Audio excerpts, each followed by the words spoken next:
Great. And that is so that we can produce a video of this event, which will be captioned and also BSL signed. And we'll be publishing that later this year. So just briefly, before I hand over to Amanda, as I wanted to say at the start, we're welcoming you today. This has been a really popular event, and we're really pleased that so many people want to engage in conversations around rurality and inclusion. This event is part of a wider programme called How Can I Stay? I Don't Want to Not Want to Stay, which aims to support creative people in the South West who face barriers due to a lack of cultural and public infrastructure, access needs, isolation and injustice.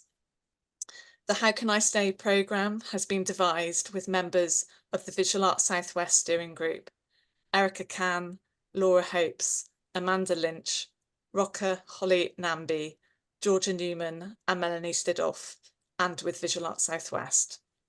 And the project has been supported with funding from Postcode Local Trust.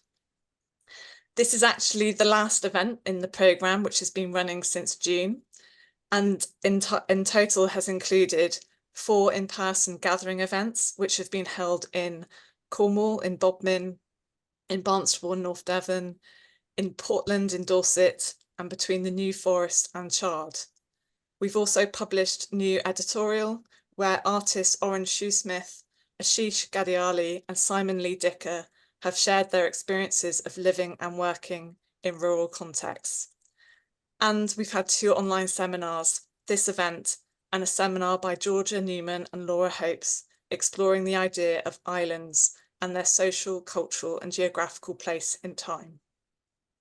So you can find published outcomes from the programme, including later the video of this event and more information through the link that will be copied into the chat. Thanks to Amanda. So that's enough from me, just to give you a brief introduction, and I'm going to hand over to Amanda at this point. Hannah. So again, thank you, Hannah, for the introduction. Hello, everyone. My name is Amanda Lynch. I'm a white female with somewhat black curly hair that's tied up today. I have clear frame glasses and an aqua blue greeny colour sweatshirt on. So just to tell you, I'm a visual artist, a researcher and curator. My special interests are within the disability arts movement and also being an advocate for those who face barriers due to disability. I'd just like to say a special thank you to Hannah Rose, who's just speaking, who's responsible for the Zoom management today, and the Visual Arts Southwest team for making this event possible via the How Can I Stay programme. From myself, as Hannah has mentioned, a huge thank you to everyone who is attending today. So I'll just very briefly introduce 2 of our speakers who will be speaking later on today.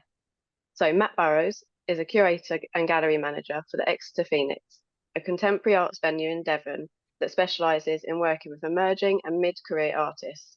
Matt also takes on a variety of freelance projects and lecturing roles. We then have Natasha McRoy. She is a visual artist working across many mediums such as murals, ceramics, writing, performance and film. Her work is complex, covering study of mothering, identity, loss, gain and unconditional love through a lens of neurodiversity. But more to come on this later, so I'd now like to hand over to Mel. Thanks very much, Amanda. And a special thanks to Amanda for pulling this all together, for bringing the detail and for having the concept around it. It's been great to work with you. The support of Visual Arts Southwest and the postcode funding, and Hannah, as ever, you've made it happen. So thanks everyone, and it's great to see so many people on the call today. So my name is Melanie Stidolph. I'm a white woman. I'm wearing a kind of emerald green top. I have clear frame glasses on, and I have long brown/grey hair. I'm an artist. I work out of Porthmere Studios in St Ives. My practice engages with emotional landscapes, and lately with the desire and longings around childlessness, not by choice. I'm a curator. I work at Tate St Ives with George, who I'm going to introduce shortly, and I work across a range of art forms to bring context and regional currency to our understandings of the collections and the displays. Also to mention, I'm timekeeping for the presentations and the Q&As, so I will come into the conversation at certain points just to remind people.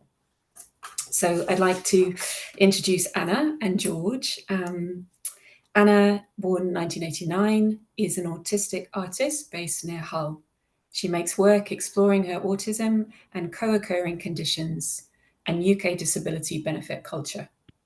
Anna's practice is socially engaged and process-based, focusing on the principle of inclusion. It sees her consult with other members from the disabled community and beyond. She creates and delivers bespoke autism inclusion training for arts institutions and organisations nationally and internationally. George Kennedy has been a curator at Tate St Ives since 2008. She's currently leading programmes with and for communities. She leads the Tate St Ives Artist Programme, which create residency platforms that value experimentation and risk, discussion and debate, and in recent years, this has also included public realm commissions in St Ives.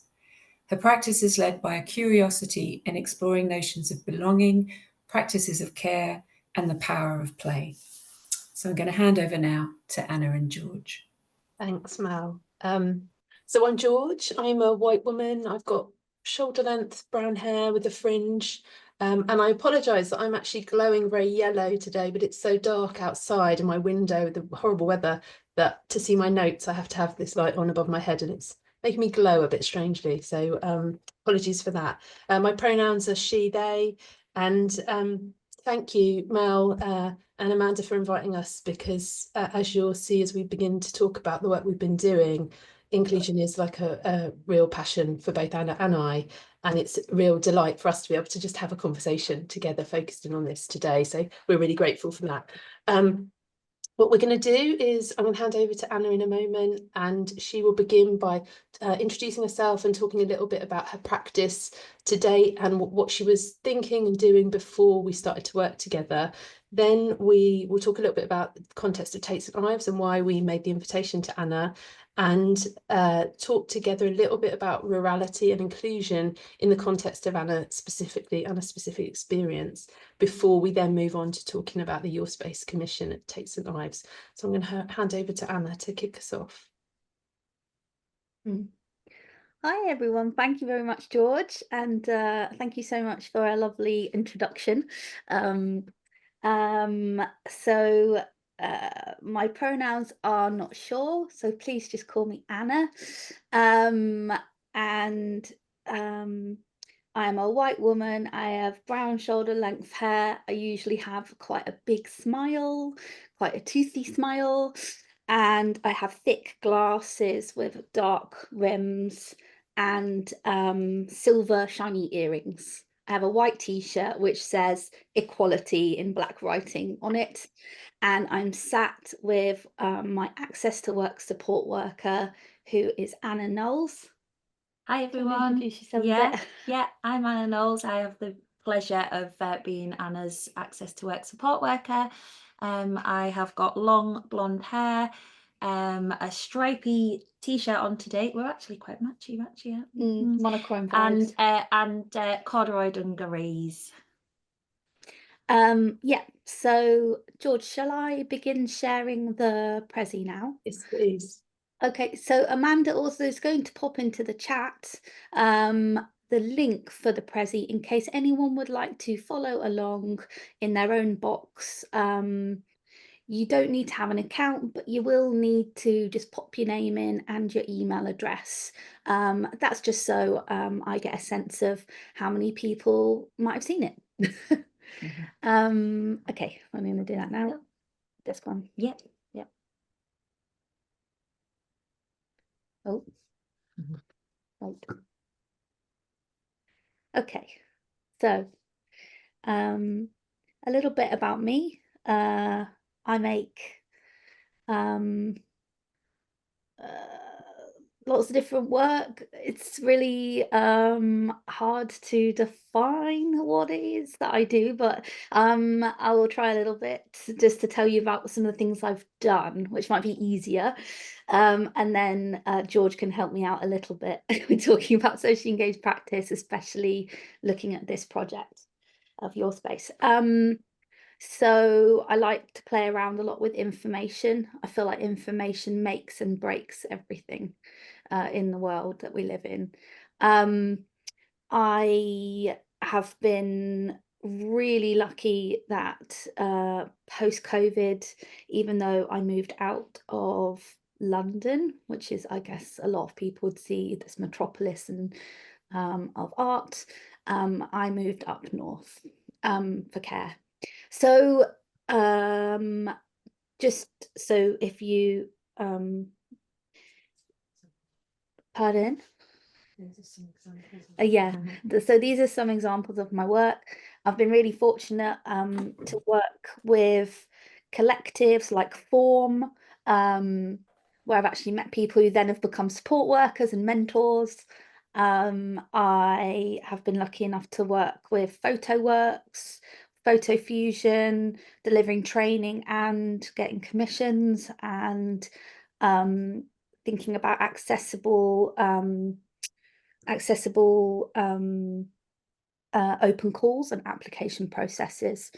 And then I got a chance to go a bit more international and go to Documenta 15 in Germany, in Kassel in Germany, and think about changing the way we kind of look at art labels as being this big thing that's got kind of like, you know, information that's more important perhaps to archiving, cataloguing, curating, gallerists and academics, and not so much serving this kind of opportunity of opening up the themes, the ideas, the context and the content to a wider audience.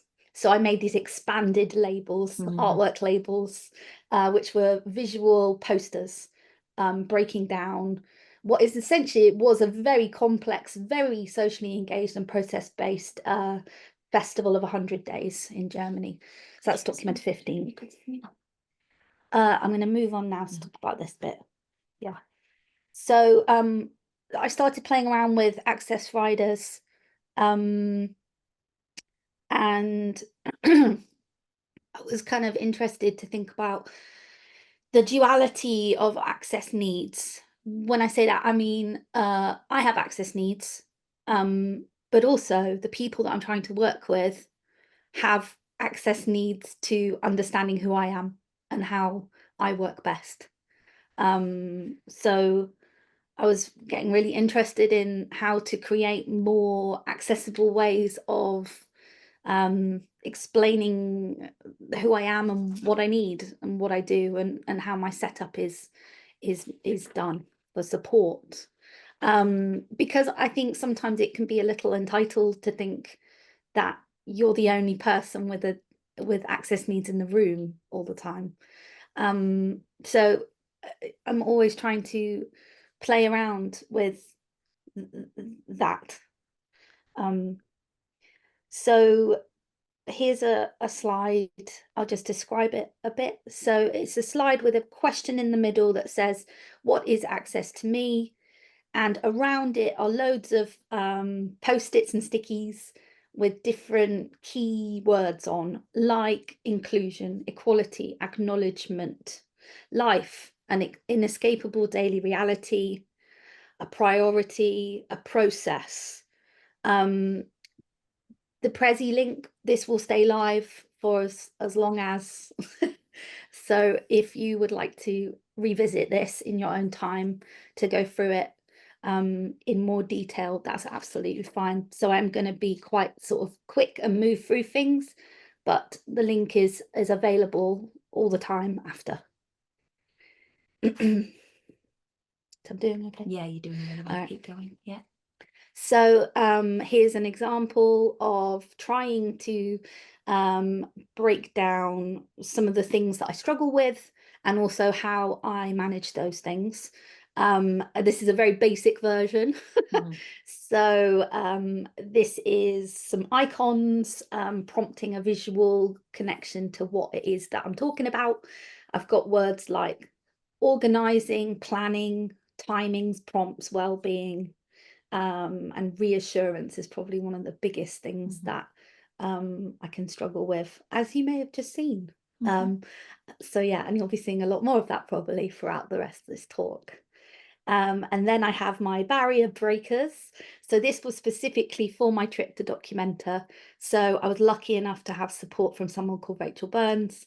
And there's a picture of Rachel because people may never have met her, but they may be expected to know who she is in a work context.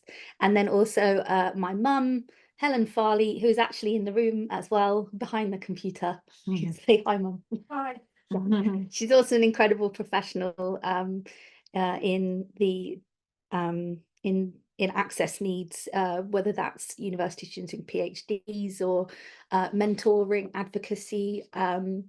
Very lucky to have her in my pocket. And then here is a slide which again is some visual kind of breakdowns of things to maybe be aware of if you're going to work with me. So I've got some speech bubbles and some emojis saying, tell me if you need me to stop talking, and a face. I want to be respectful.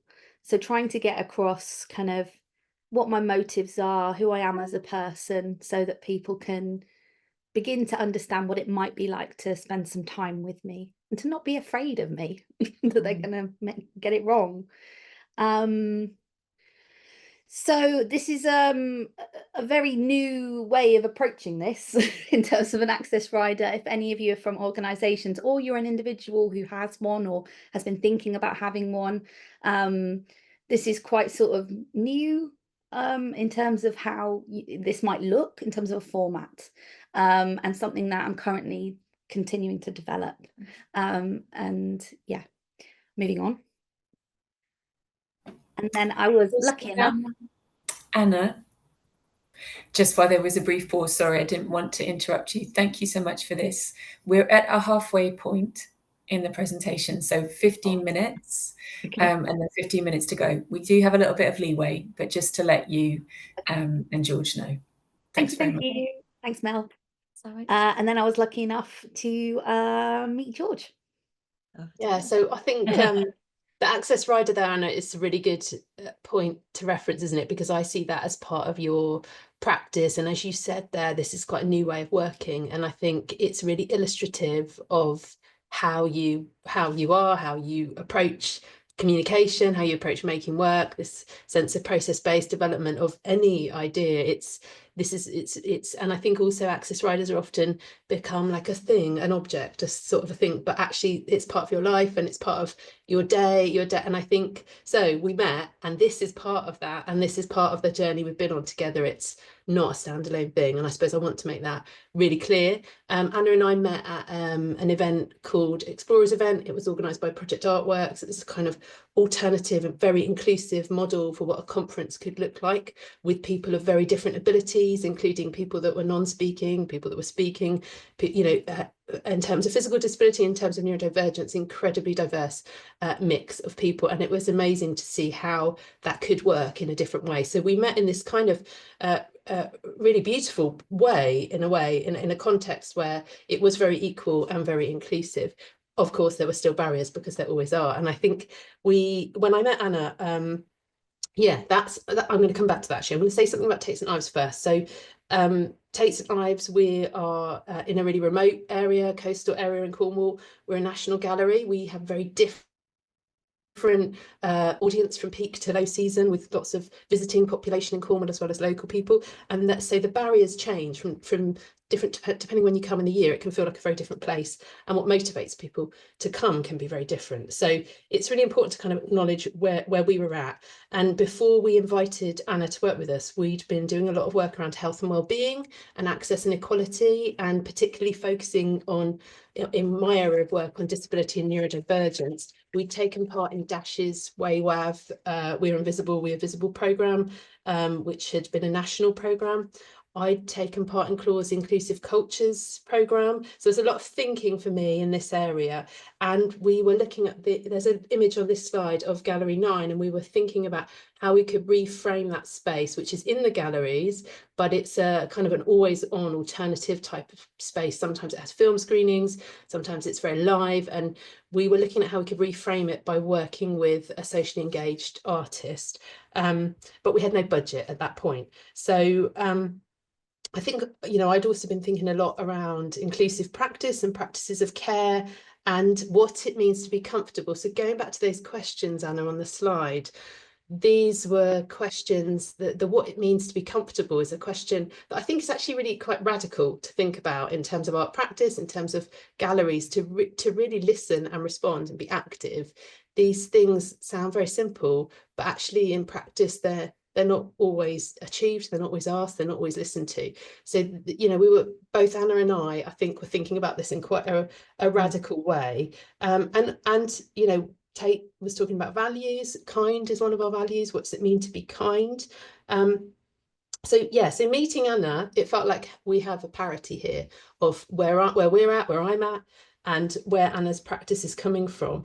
So yeah, it felt like a really good opportunity to platform Anna's practice in a way that she hadn't had it platformed before, because she's never worked in a space. So it was an opportunity to give her to work in a different way.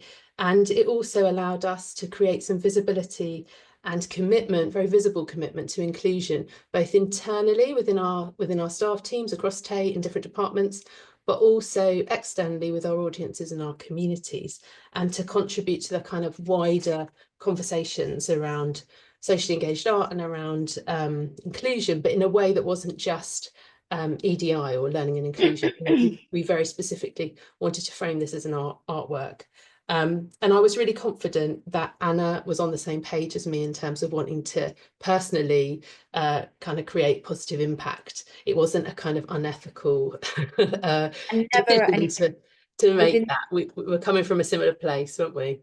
Yeah, and it was never about something that was lip service either, or like an excellent theory, but really flimsy in practice. It was about creating something or having a jab, a test, seeing what we could do. That's a very tangible, materialized, you know, testing of these ideas. And so we met end of 2022, and I think across 2023, I sort of want to emphasise the sort of slow practice that you were touching on there, Anna.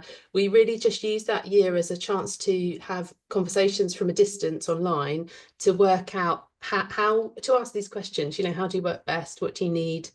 What could this look like as a project in terms of how we make it happen together? And then we started to work more in situ in this year in 2024, and the space is launched in June. So let's move on, Anna, to the next slide. And I want to, before we talk about your space, I want to kind of ask you just to say something briefly about the kind of rural. And I think Anna and I talked a lot before this event around, you know, rural often refers to that traditional sense of there's a centre in the city in an urban context, and if you're in the rural, you're working away from that. And Anna has worked in both spaces. So Anna, I'm keen for you to say a little about what the difference is between those, what benefits might have come from the rural, as well as the barriers. So yeah. Yeah, absolutely.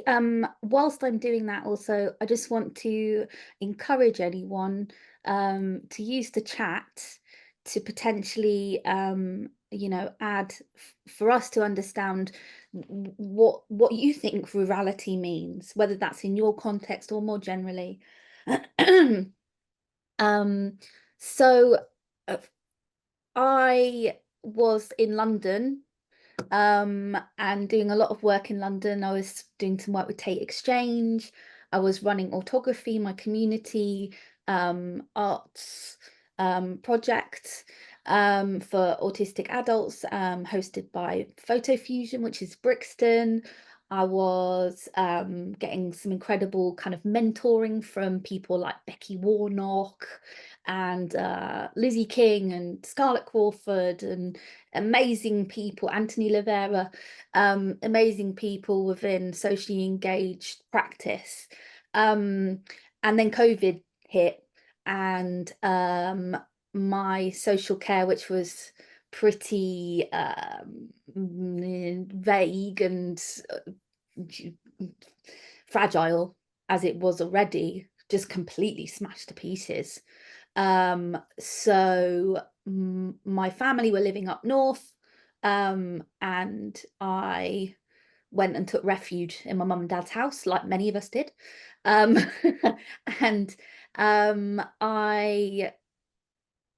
I decided I was going to leave London. I decided it was enough.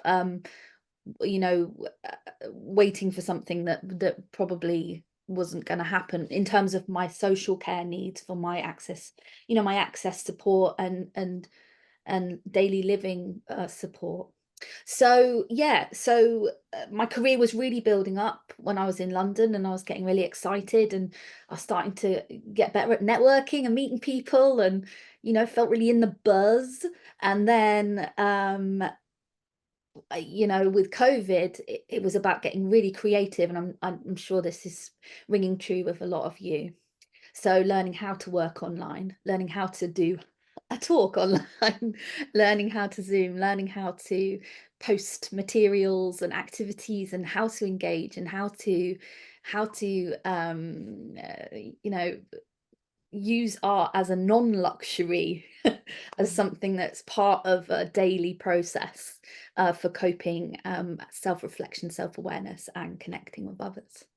So what actually happened is, since I've been in Beverley, I've ended up with more work, lots more work, and I've got some links here, so do check it out. Royal Academy, getting to support the Making Space programme, that's really cool and I really enjoy it. Doing the first ever specific access map at Tate Modern for a main exhibition, The Expressionists, that's just taken place with the support of Julia Lapla, Hannah Geddes, and also being written about from doing visual guides for the Turner Prize at Towner. So here is an article by Jamila Prowse for Tate, etc. So yeah, do check those out. Yes. Yeah, in terms of your own health and well-being, can you say something about that? We talked about this yesterday, didn't we? Oh yeah, sorry. Yes, Mum's just prompted me to talk about the sea. Yeah. So now obviously I am in a far more a slower way of life. More like a kinder situation for myself. I find that I have more capacity, simply because you know, if any of you are familiar with the spoon theory, this idea of, you know, you have so much energy and you kind of can give it, or it be taken away and then replenish. This idea that well, where I am now in my council flat, is that I have more spoons, and it's just working much better. So in a way, yeah, you feel more included from a distance, because also of the COVID experience has enabled people to it's leveled it, I think, in yeah. Yes, I mean, I think there has been a shift in empathy towards what it is to have a lived, to have a barrier. And I think that is a really big outcome of COVID, because my practice and the buy-in that I have from large scale institutions now is really exciting. You know, this element of it being a priority. So yeah, I think, you know, I now maybe rural in terms of a physical aspect, but in terms of my disability, I've switched from being in the rural in terms of being on the outskirts, and now I'm kind of, you know, finding ways to hop in and out as needed and transition On your terms. on my terms. Yeah. That's great, thank you. Shall we move into talking about your space? And it would be great if you could tell us a little bit about what you know, what you've done, what you were hoping to do, what's happened. Yes, so here's the before, which you know, I mean, I have to say as well, I haven't mentioned it, this was so exciting when George sent me that email and said, we've got this. I was like, oh my gosh, it was really everything I could have hoped for. And you know, the fact that we'll talk more about how we ended up working together, because I think that is just as cool as being given such an amazing space for a whole year. I mean, that's a long time to get to play around with a space and experiment. And I think, you know, George talks a lot about risk taking around that process. But yeah, as you can see, quite a transformation in terms of content, in terms of feel, in terms of yeah, just having a quite also a very clear connection, I think, to some of Barbara Hepworth's kind of core elements of her practice, which really was influencing the space and influencing me in terms of providing and giving moments of well-being. You love Hepworth, don't you? I do. And we should maybe say that one thing Anna really wanted to do was to create a space within the gallery. She recognised from her own experience that then, you know, that it's really important, really valuable to have a space which is calmer, which might be more sensory, which might be a rest space, which is about your own comfort, and recognising that comfort is different for different needs and different people. So yeah, so what's there has a whole variety of things. You know, Anna's changed the feel of the whole room from the sort of fabric of it. You know, we worked with an airbrush artist to create this amazing effect, which the photos don't do justice.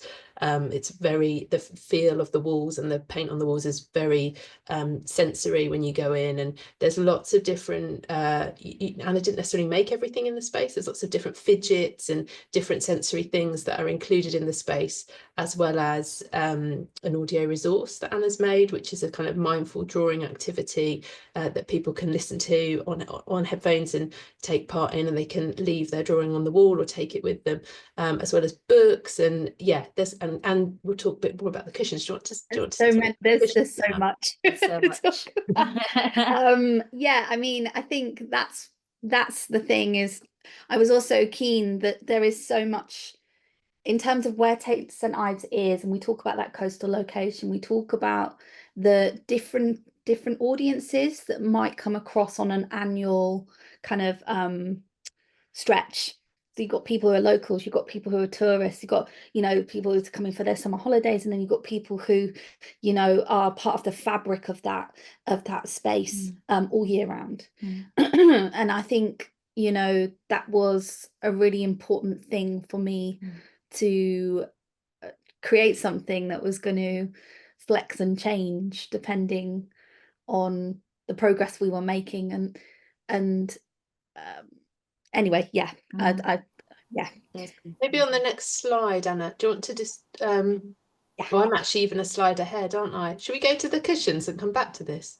Okay. Can I just Anna, George, say 5 minutes, so we stretch the time a little bit, and if we finish in 5 minutes, that allows us question and answer time. Okay, thank you, Mel. Can do that. Yeah, so here's an example of I guess, you know, in a traditional art sense, what you might see as the outcome of artwork, I guess.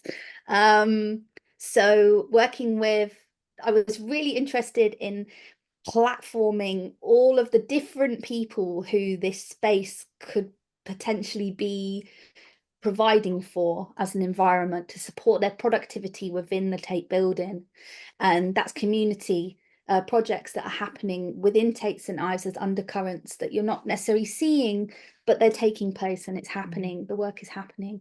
The staff, you know, neurodiverse individuals who may be visiting, families, people who need a soft place to just sit and have a moment as well. So yeah, so I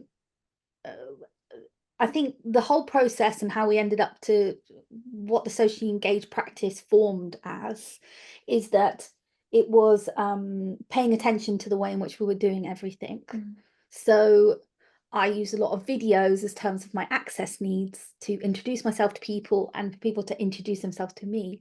Well, we harnessed that, and then we used that to help communicate to all the staff in the building who may be part of workshops that we ran about what we may want to do with the space and how people were associating to it.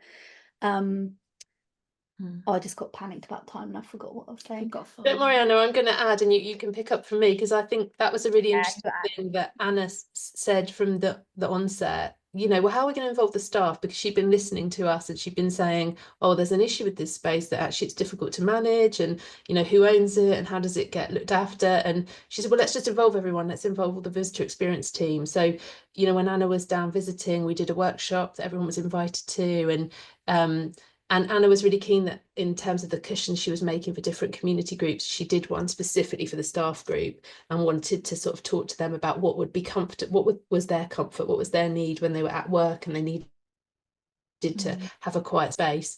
And so there was this, and that I think is actually a really key part of one of the outcomes of the project, is the shift in the culture of our staff team and the ownership of that space. Partly on a practical sense in terms of looking after it and keeping it nice, but also in understanding how their visitors' needs, and that visitors can benefit from a space like that. So it's something very simple, that dialogue with staff, but the impact of it ripples hugely. Yeah.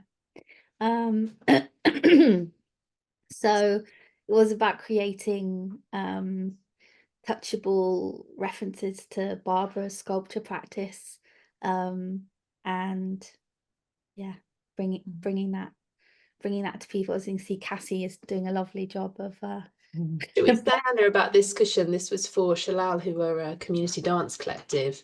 And so Anna, when she was thinking about each community, we chose a selected group of community groups who already had a relationship with Tate St Ives, and Shalal were one of them. And Anna wanted to create so on the left there, you see a drawing of the cushion she proposed to them. And that was a way of consulting them from a distance along with the video she mentioned. And she knew they'd been involved in making a performance that was related to Hepworth's single form. So she wanted to make a cushion that could be performed with in a similar way, but also thinking very much about different abilities and how, you know, a wheelchair user versus someone who's not in a wheelchair might interact with it, and are there barriers created? So there was part of this process that went from the drawing and the discussion to then the making of it. And do you want to say about the embroidery?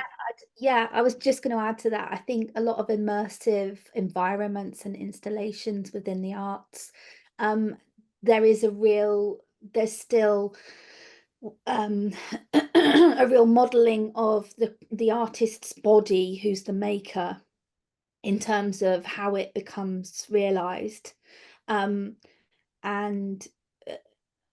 or a real assumption of ableism, to be honest, about how those things happen. And I think it was really important for me to make sure that anyone who is on the outskirts of being able to come into something immersive, and, you know, a real kind of sensory experience, that they would have as much access to someone who was, you know, I guess traditionally seen as able-bodied. So it was really important for me to make sure to think about the floor, think about, if these cushions were seats, I mean, how solid are they? Who can sit on that realistically? And I think that was the key to really unlock the potential of creating something that gave comfort and grounding, whilst also being very optional in terms of a thing you can choose to embrace and hug and have on your lap, or, you know, or not, I guess. Yeah. Thank you, Anna. Anna and George, I'm going to pose a question now that's been coming up in the chat. So we have one already, and hopefully this will allow you to also draw on some of the themes as well that you might still be liking to draw our attention to. So this question, let me read it direct. It's come in from James Aldridge. Really interesting, thank you. I'd be interested to know whether Anna also works in the rural spaces where she lives, and if she finds that her work is taken as seriously in those rural areas as well as with the bigger organisations and venues. You're laughing, I'm hoping some kind of recognition that this is quite a long question. Is that okay? James, okay. Thank you for the question. Okay. Yes, I am absolutely struggling to get my foot in any doorway, in Hull Arts, in the North. I've been trying to do open calls, which I find really hard, and I'm very fortunate. I've been in a position with my work in the Southwest predominantly, that it is a lot of headhunting, to be honest. I think because I've got some really good networks and some really cool people. A few of them are here today. I know Jess from Project Artworks is here. I've seen Jess. So yeah, I think, you know, and that's another tool and strategy, I guess, that's important to recognize, is that a lot of the people that I end up working with, who end up you know, fathoming these great projects with budget and with capacity to support it, tend to be people that have met me, who've heard me, who've experienced what my potential could be. And then it becomes a series of negotiations and, you know, looking for our values and our ethics and whether they sit together and are we on the same page, basically. So yeah, I'm if anyone's if anyone anyone from the Northeast or Northwest is here today, won't be, but amazing. Happens about it. Yeah, but you know, I also want to make it clear that, you know, I do think that this is not an issue that's specifically, you know, it's not site specific.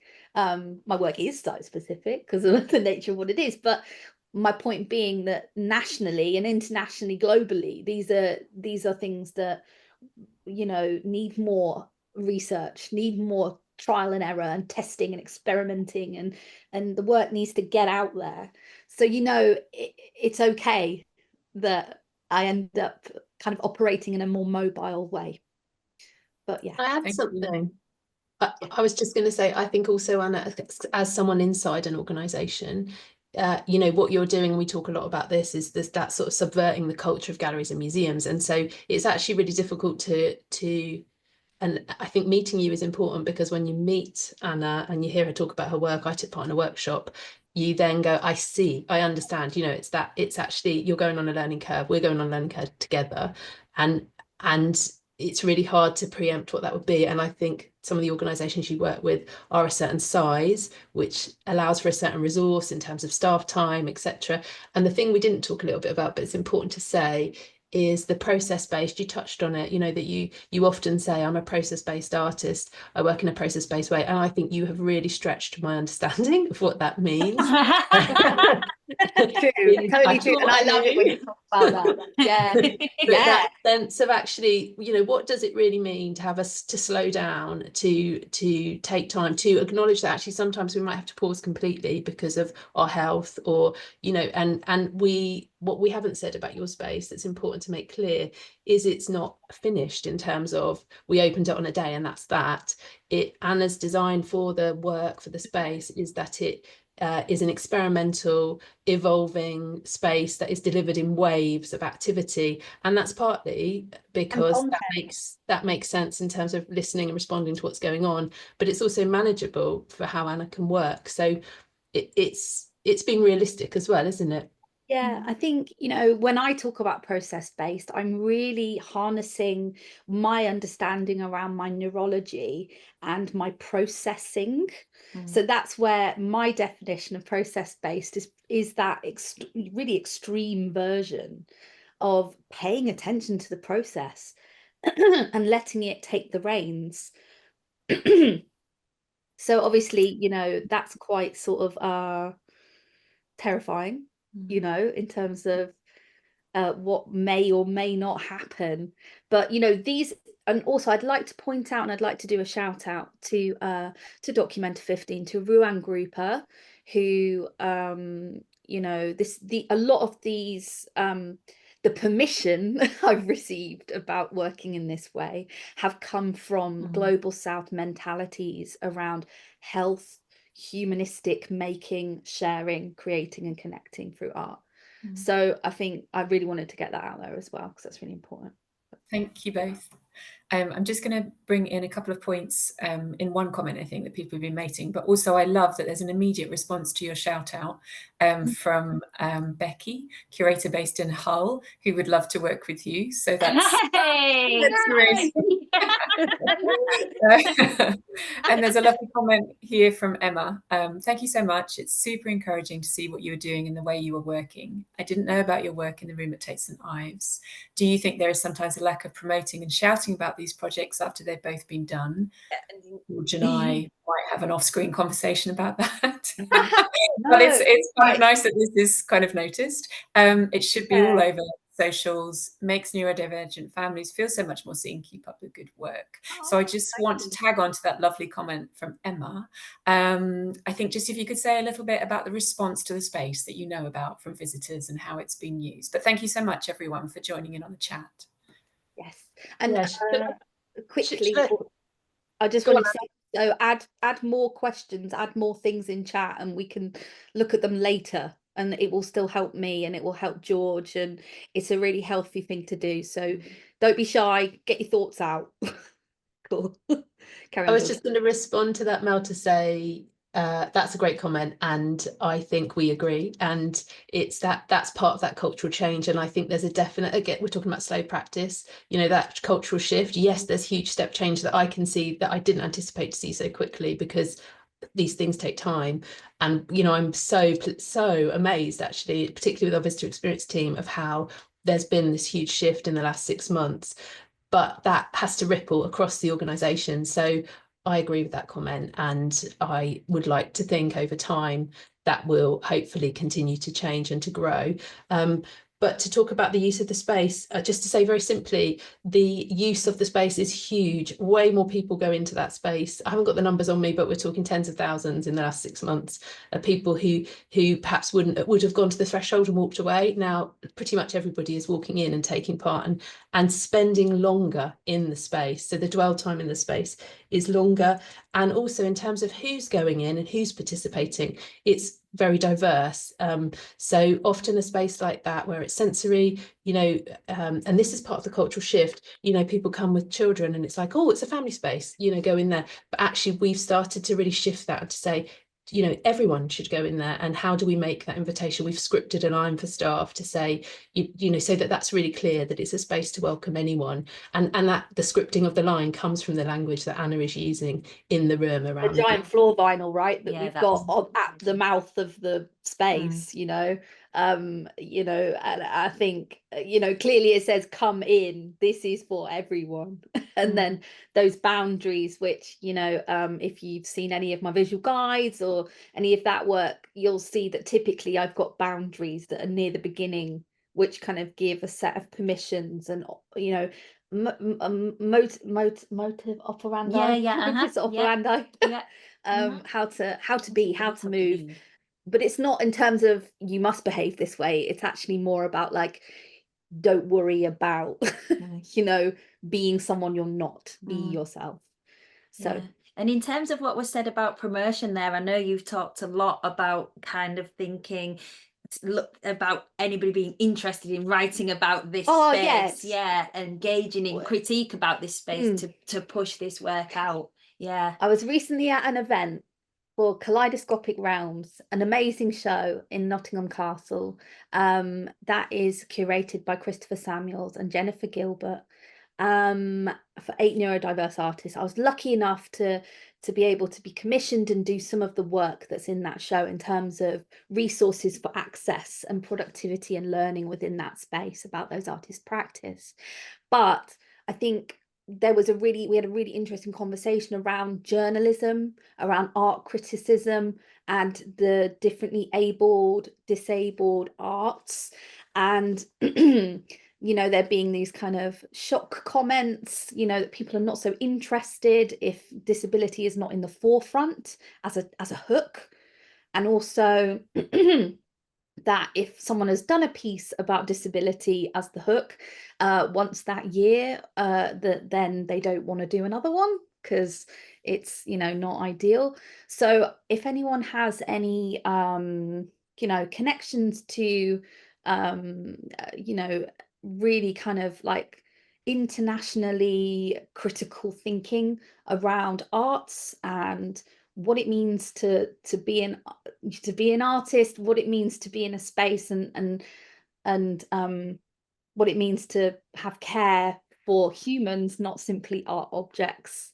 It'd be really cool if you get in touch, because yeah, I think it would be, we're really disability arts is really struggling to be taken very seriously on that level. Either people are too afraid because they don't want to get into the politics of, you know, saying something unkind about someone with a disability or part of that community, or, you know, it's just irrelevant because it's just seen as outsider artwork, or, you know, not. So, you know, that would be great as well. If any, yeah. Thanks, Anna. And I'm aware it's being recorded, and as Hannah said, you know, we'll be able to share a version towards the end. So your call outs will still have resonance, which is a lovely thought. We have 3 minutes, and I don't know if so there is a new question here from Becky, and it's a really good point. Thank you, Anna, about being able to kind of respond, or it's great to have the questions even if we can't get all of them. But I'm just going to pose this one, and you might be able to do a relatively quick response, but it's just such an important one. So Becky says, I have a question around budget. George, I think you said there wasn't any budget when you started the project.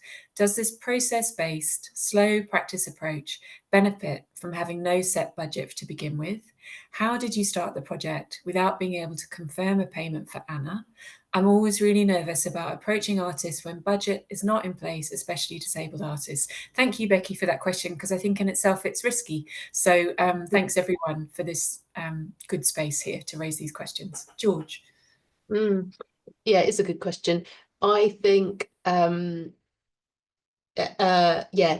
we haven't talked about risk, but risk is huge in lots of different ways in terms of, you know, to the organisation, to the artist, and I feel like my role was partly to take the risk and hold it for everybody as curator, and to keep that alive, and that comes down to the budget as well.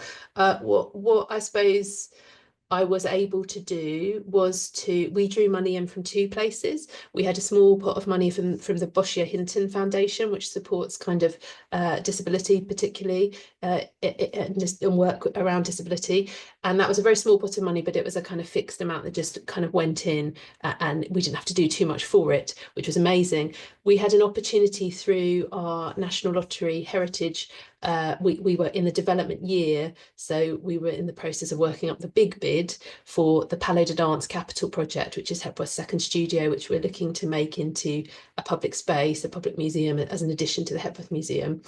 And I had an opportunity to tap into that, but I think what's important to say is that wasn't like something that was just there for me. It was kind of like, actually, we have Anna, we have this thing, we've done some work that actually we can now make an argument that this is really valuable to do to inform the development phase of the Palais. So a lot of this project was about what can we learn from this different way of working to inform what we do in developing the Palais de Dance as a new space, as a new museum for the public and for our community. So it was kind of like opportunist, but also knowing, yeah, it's difficult to kind of say. It's luck as well, isn't it, in part? Anna, you want to add? I might just, if that's okay, Anna, but maybe it is too rude to cut you off. I'm just aware we've reached 12, and this will give us like a half-hour break, which everyone might appreciate. So Anna, can I just ask for a brief response, if that's okay? And it's such a fascinating question, but yeah, if that's okay, and then I'll come back in, give me the nod, and we'll send everyone off for a break. Thank you.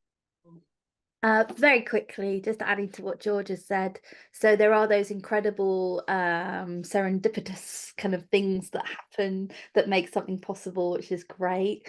I think personally, and it totally depends on the person who's got additional needs. I really enjoy being asked questions about what my needs might be and how that may impact the budget early on. And I never see that as wasting my time in case it doesn't happen and all those things. So, and I think what was really good about this project is we didn't have to worry about that too much, because George was so transparent about what our budget was, and then we discussed how we were going to carve that up. You know, Yeah, actually, Anna, to add, that's a really important point. I wanted to say that I was very honest, and there was definitely no pretense. It's like, this is where we're at. And also I wanted Anna, from an access point of view, to inform how the budget needed to be spent. So there was full transparency from the beginning on that side, because I needed Anna to tell me how to make it work for her in a way.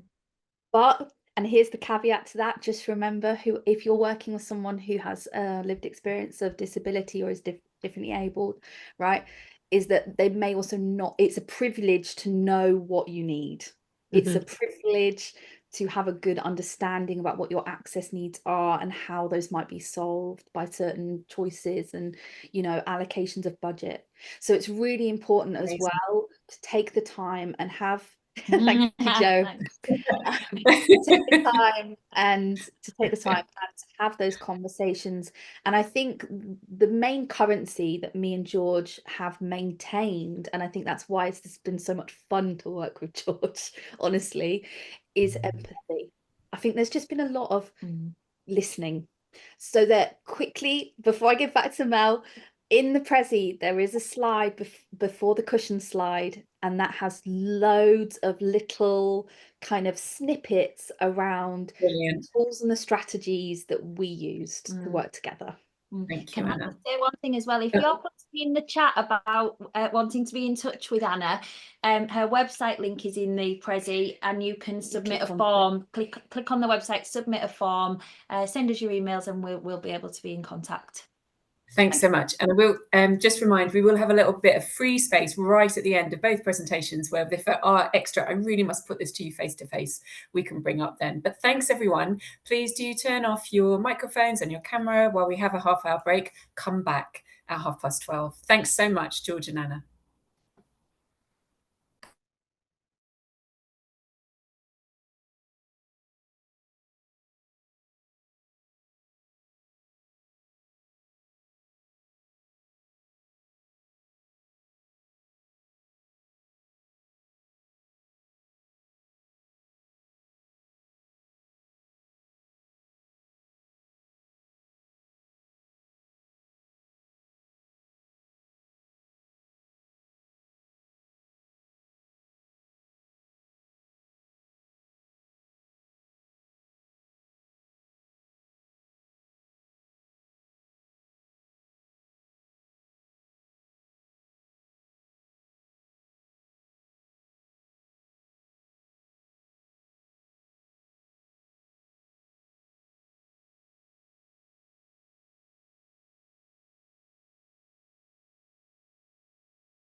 Mel, just so you know, we can hear you.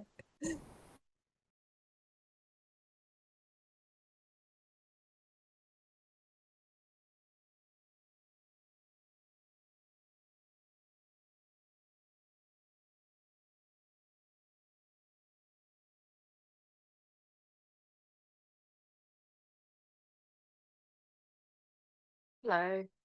Just to say, we give everyone a minute just because we had a couple minutes to play with at the end. That's all right, Hannah.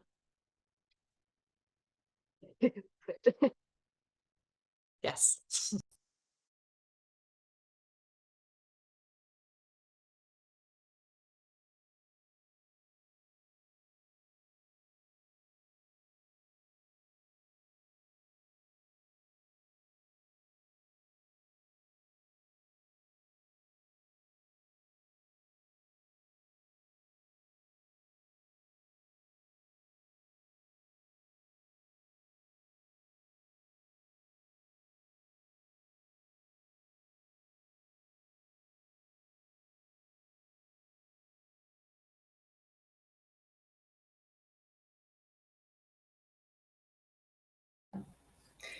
Hannah, would it be helpful to say record when we begin again?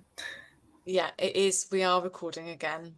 Okay, great. And so, yeah, for anybody that wasn't here earlier, we're making a video of this event that will be captioned and BSL signed and published later this year. So recording is in progress for that.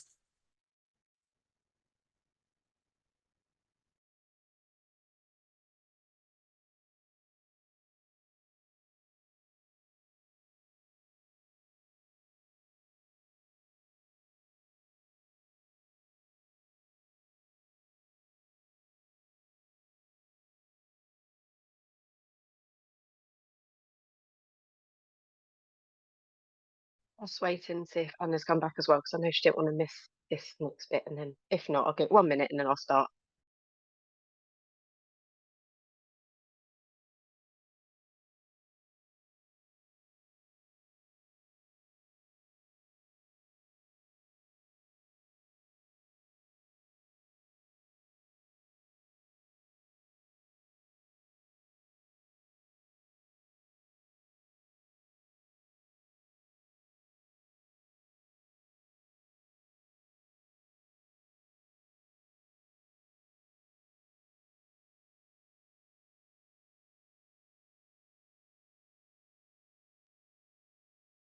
Okay, we'll start if that's all right with everyone. Matt, Tash gives away if you're ready, yeah? Brilliant. Hannah, we're recording, just so I know. Yes. Yeah. Thank you. Brilliant. Well, hello everyone and welcome back. I hope you had a good break. For those who may be joining for the first time, just to let you know, my name is Amanda Lynch. I'm a white female. I have tied up curlyish dark grey hair. I've got clear frame glasses and I've got an aqua, I still don't really know what colour this is, an aqua colour jumper sweatshirt on. My pronouns are she, her. So again, I'd just like to welcome everyone back, including our panel, and I'd now like to introduce our next two speakers, who are Matt Burrows and Natasha McVoy. So I'll just do a quick bio for both of those. So Matt Burrows is a curator and gallery manager at the Exeter Phoenix, a art form contemporary arts gallery in Devon, in England, and specialises in working with emerging and mid-career artists.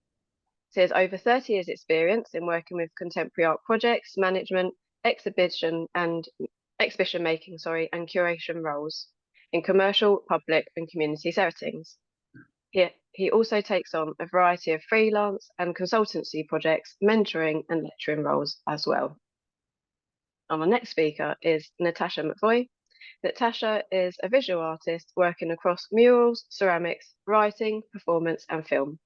Her work is generous, gentle and complex, study of mothering, identity, loss, gain and unconditional love through a lens of neurodiversity. In her practice, she explores adaptive care and education in the broken system, expertise as protection, and hope through radical connection, responses she's embraced since becoming a home educator for her teenage twins in 2019 to protect their own mental health. So it's with me. Natasha has also gained exhibitions, including solo exhibitions at Exeter Phoenix, Eastside Projects in Birmingham, Outpost Member Show in Norwich, ASC Gallery in London, the Edge Arts Bath, as well as exhibiting in Cardiff. So without further ado, I'd now like to hand over to Matt and Tash. Thank you again. Thank you. Matt, are you there? Introduce yourself, Natasha. Yeah, I'll go first. Okay, I am a middle-aged white woman with long brownish hair that is tied up at the sides, and I am wearing a white shirt. I have a dark wall behind me covered with artworks and a bookshelf. Hi, and I'm Matt Burrows, and I'm a light-skinned middle-aged man with a very short dark hair and a greying beard. I'm wearing a yellow shirt over a grey sweatshirt today, and I've got my glasses that I'm struggling to get used to having to use perched on top of my head. I had the privilege of working with Natasha several times over the last few years, and that kind of culminated most recently in her solo exhibition Eyewitness, which was at Exeter Phoenix at the start of the year.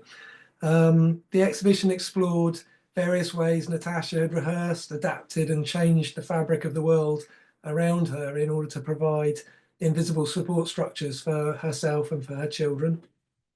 And the exhibition played out, as I said, at Exeter Phoenix, which is a multi-art form, very busy art centre with lots of different activities and things being presented: film, music, theatre, and contemporary art. And today we're going to talk about just focusing on 4 of the works that featured in that exhibition in order to use them to explore some of the themes of her practice.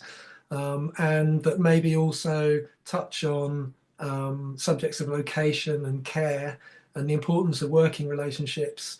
And those are things which are shared somehow with how our gallery programme functions in what is a creatively very vibrant location in a small city, but it's essentially a rural location that serves a disparate region. And within that, we aim to support and share work with a sort of multi-layered communities, both of the artists that we work with and the audiences that come into the gallery and into the wider organisation. So maybe we could start with. I'm going to share. Sorry, I'm going to start sharing our presentation now. Bear with me.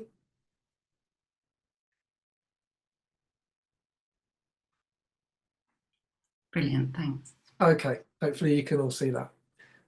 So we're going to start with a work that was in the exhibition called Mum Mum. It's a short film that Exeter Phoenix originally commissioned from you, Natasha, in an opportunity that we offer to artists based in the Southwest region to make short film, which initially we premiere through our short film festival that we run every year. And then the work later returns to the gallery as part of your solo exhibition, Eyewitness.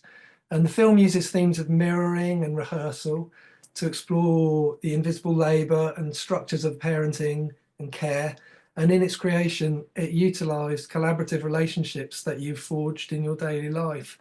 And it's framed by an overarching concept that you've developed of the mother as stunt performer.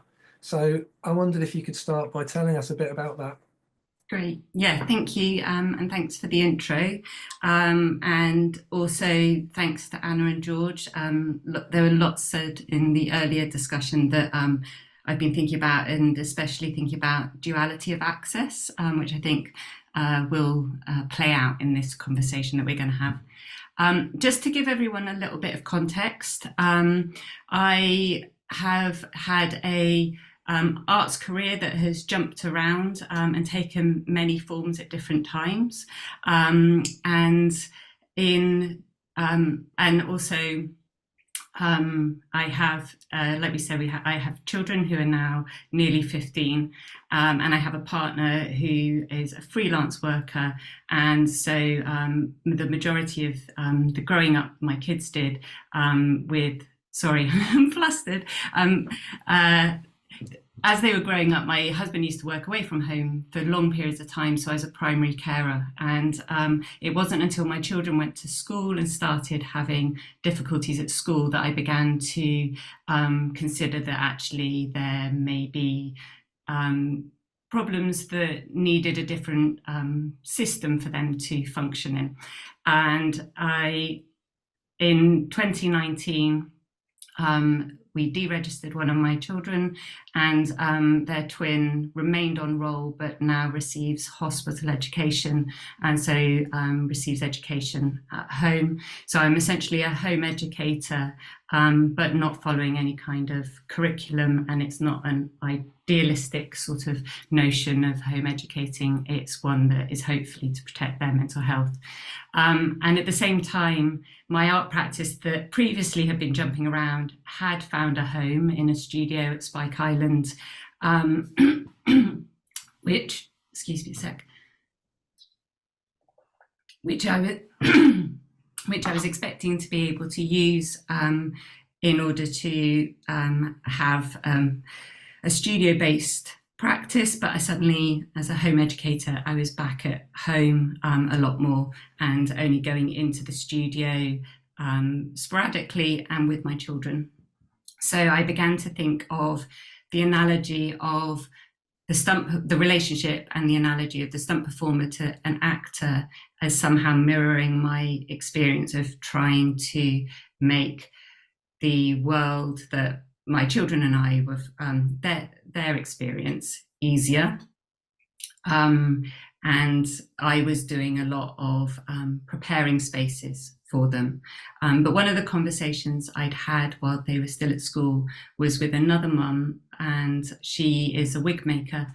And she and I discussed the process of making a wig for an actor to wear, and they're made, the wig lace, which fits perfectly onto the actor's head, is made with cling film and sellotape and marker pen.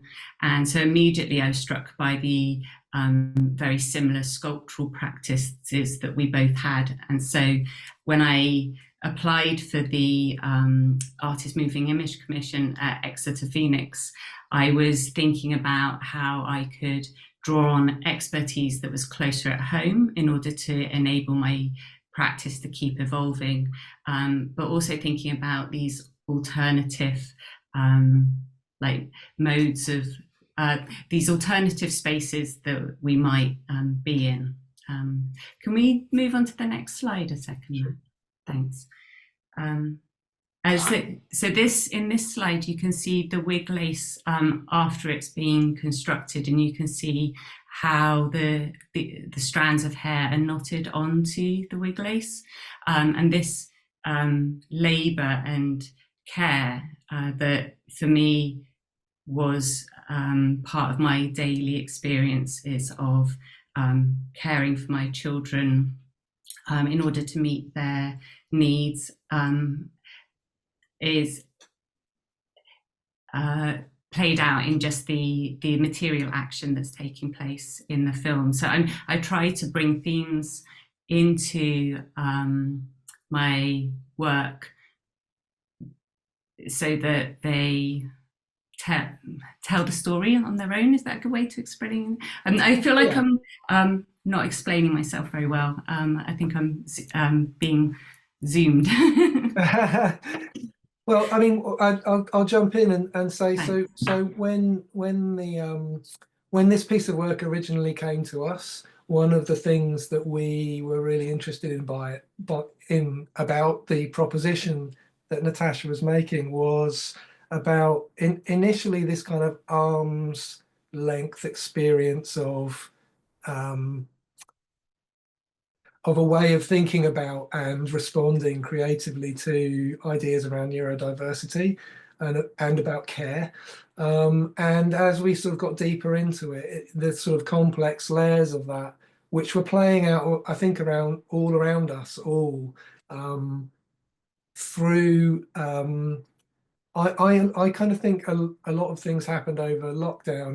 The COVID pandemic experience kind of brought a lot of focus in so many ways into into how we treat each other, what we're thinking about, and so many issues like the ones we're talking about today kind of seem to kind of be pushed forward or come to the fore, and ideas about taking a bit, being a bit easier on each other, and this came up in the talk earlier of kind of taking care of each other, being kind to each other, understanding that your Zoom goes wrong, for example, or that you at any minute something you'd planned would be kind of nuked by somebody having COVID, and that seems to have kind of gone on into our lives, and I've certainly tried to embrace that and take some of those ideas, and it's lovely to have heard that echoed earlier on about slowing down maybe, or being less anxious. And this film seemed to kind of capture some of that spirit. Yeah. So yeah, thank you. So I think it would be really interesting for us to talk about the time that has existed in the way that we've worked together. So Matt and I made the Mum film, and at the same time I was receiving my own diagnosis of autism, and that had only become apparent to me through the advocacy and care that I was taking of my children. So I was learning from paying really close attention to my children's needs and advocating for them in not only the healthcare system, but also education. And that was also happening alongside in my own practice. So I remember in about 2019, I wrote my first application for a DYCP from the Arts Council, and I remember and I had the word neurodiversity in the application, and when I showed it to somebody, they suggested I remove it because nobody would know what it means. And in the schools, I was reading books, and I was writing like copious or condensed notes for the schools to look at ways that they might change some of their systems in order to support children with additional needs. So I was continually going in, trying to suggest alternative play times, maybe that instead of always having a football game on the playground, that you could introduce other activities. So these activities were happening alongside making this work. And then to work with Matt, I also asked that we had regular check-ins. And I think that that's something that I've continued to ask from everyone. And I think it's becoming more common practice, but establishing, even when you know that you've got an opportunity, but establishing a way of having a form of communication that works, that you get to know each other over a long period of time, really helps. So if we pop onto the next slide, Matt. So Mum, which utilizes this idea of the mother as stunt performer, was all done in order to create a wig that would mirror the back of my head. So my twins are identical, and during lockdown I spent a lot of time following behind them in the woods behind my house. And I recorded some films for myself for posterity. They don't like being photographed, so I have very little evidence of their growing years. And this is an image of me in the studio holding the wig that was made. And I knew that I wanted to now create another film, and in this film I wanted to ask an actor to imitate me. So I wanted to play with this role reversal of the stunt performer and the actress, and also to keep the actor invisible, because that's a key role for a stunt performer, is to remain invisible, but that's also something that plays out in real life for me. So I will rehearse trips to the dentist or the hairdresser with those professions, and we will have long conversations around how to meet my children, how to set the space, including the music, the kind of conversation to have, eye contact, the pronouns that you might use, and how to expect it to go, and also to respect my children if they ever say that they don't want something to carry on, and not to try. So for instance, if a haircut was to only get halfway through and they said stop, then that's fine. There's no trying to use coercive behaviour to try and ask them to do something more than they're able to do. That's just beforehand, is that right? That's sort of the day before, for example, or? No, it can be for months. So for the dentist, it's taken me 4 years to get them back to the dentist, and that has taken numerous trips with me, some failed appointments. It's also included documenting the space, and I now have it. It's brilliant. My kids go one at a time on different days, and the dentist rings me in the morning, and we check in that the time's going to be okay, it's not running late, and then she makes sure she's working in a room that doesn't have to go through the waiting room. She meets us outside the door, and we go in, and you wouldn't know that there was any difficulty with any of it. And when one of my children went last week, they pointed out that this was the 8th time that they'd left the house the whole year in order, and that was, you know, that they turned up to this dentist appointment. Yeah, that analogy with the stunt performer is also around the fact that when my children do things, all that preparation allows it to look very quote unquote normal. It makes it look very achievable and straightforward, and that's the danger, I think, with coercive behaviour of like there being a pressure to do more than they've been set up to be able to do. Yeah. So I'm going to move the slide on to the next piece of work that we're going to talk about, which is an installation called You and I. And in fact, in the setup in the exhibition, Mum was sort of within this installation, so the two pieces spoke very literally to each other. This is an immersive audio, film and sculptural installation that expands on these themes that you've been talking about of doubling and mirroring and of rehearsal. And it features a large projected image at one end of the room, featuring a kind of drone's eye view that follows behind you, walking side by side with the actor that you referred to, who's wearing your clothes and the wig. And it also has sculptural elements. You can see in this slide there are some reflective vinyl elements at the side. There's a ceramic element that's not in this image too. And there's also a kind of haunting, slightly kind of edgy soundtrack as well. Can you maybe unpack a bit about what's happening in this piece for us with this slide? And Matt and Natasha, can I, it's Mel without my cinema on, so it's Mel Stidolph, just to say 15 minutes, so we're kind of halfway through, but we can go a little bit over, but just to give you an idea. Thanks so much. Thanks, Mel. Thanks. Yeah, so in the film, all my films are quite short. They are less than 6 minutes, and they play on loop because I'm interested when people come to a gallery that in my the way I set work up is that I want them to be able to walk in on a work at any point, that they shouldn't have to necessarily wait for an allocated time. If they've managed to get there, then I want them to be able to access the work straight away.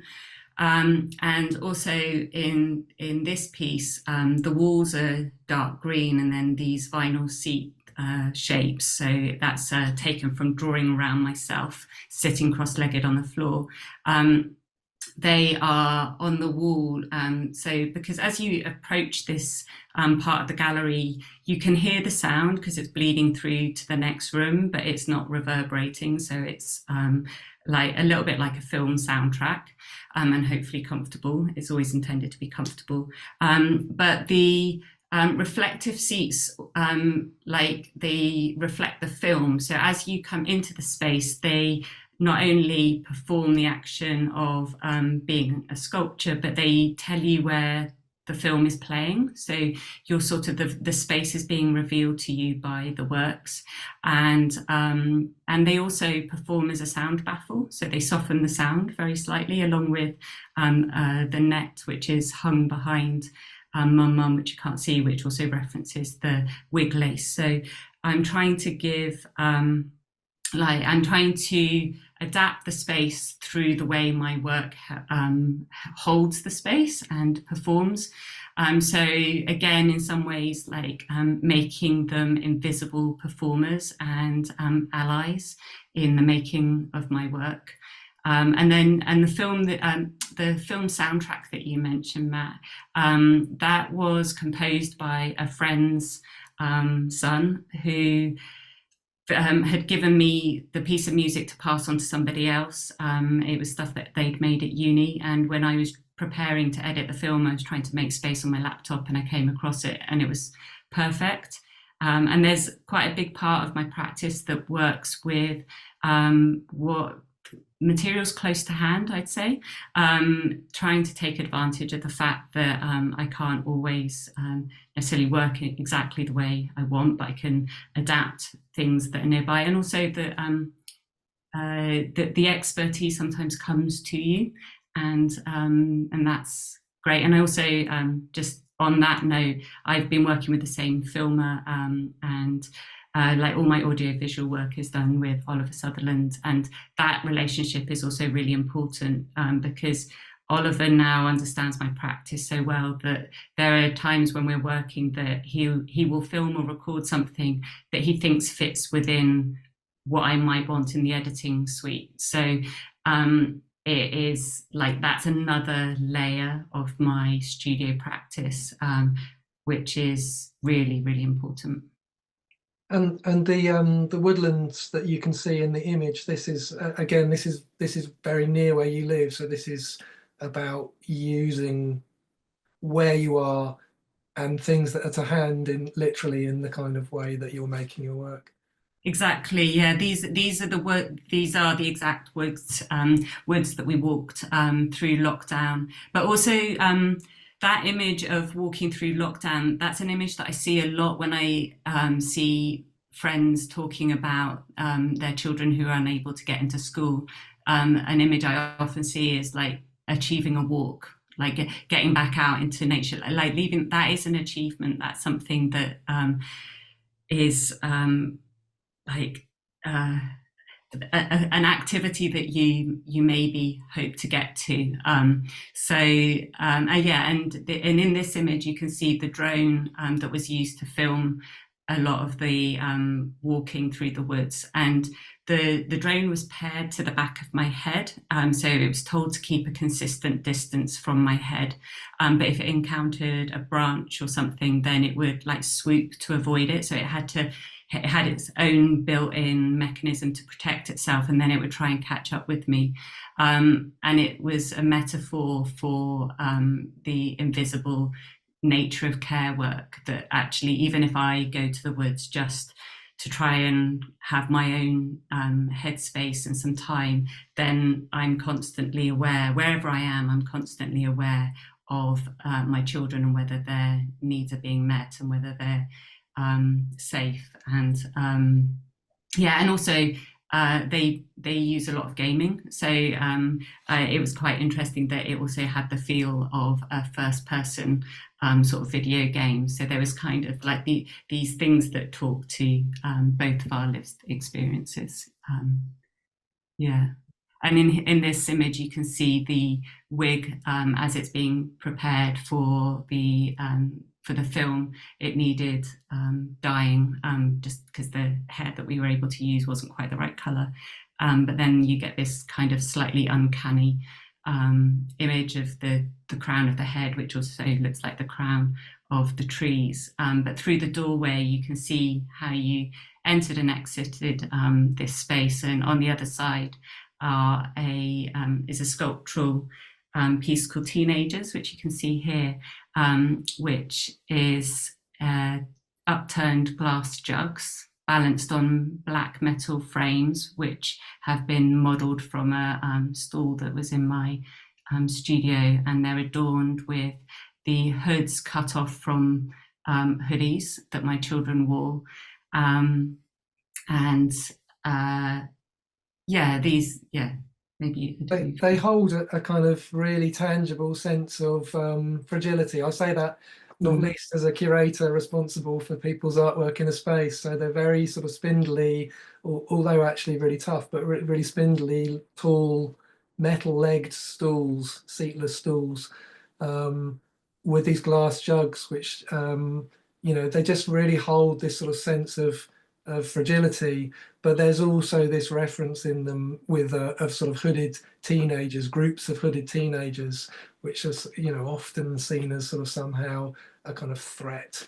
And it really kind of unpacks some of those ideas about thinking about projecting yourself into other people's positions and imagining what just having a careful think about what their experience might be. Yeah, I think I'm really interested in disrupting our sense of knowing what we're looking at, and I think the perceptions of that we have of one another, or assumptions that we make, it continually need to be challenged, because it's really important for us to acknowledge that we all need to connect by spending time, or like being open to getting to know one another's